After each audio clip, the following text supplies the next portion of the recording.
ইনারাই কিন্তু একটা সময় জ্ঞান দিতেন, ইনারাই একসময় বড় বড় কথা বলতেন, ইনারাই একসময় বুদ্ধিজীবী পর্যায়ে চলে গেছেন।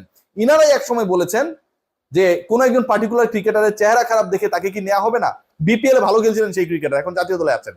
আবার বিপিএল এ ভালো খেলা, টুর্নামেন্টে সেরা ক্রিকেটার যখন দলের বাইরে চলে যায়, অথবা তারাই নিজেরা গিরিঙ্গি করে তাকে বাইরে পাঠায় দেয়, তখন তারা বলে কম্বিনেশনের কারণে সেরা ক্রিকেটার হলো, তাকে আমরা বাদ দিয়ে দিচ্ছি।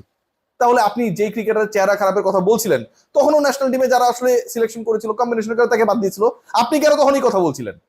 তখন তো আপনি ঠিকই বলেছিলেন, কারণ আপনি ওদিকটায় ছিলেন। যখন আপনি এদিকে চলে এসছেন না, তখন আপনি আপনার আসল রূপগুলো দেখিয়ে দিয়েছেন। কমন সেন্সলেস ক্রিকেট জ্ঞান নিয়ে চলছে বাংলাদেশের ক্রিকেট।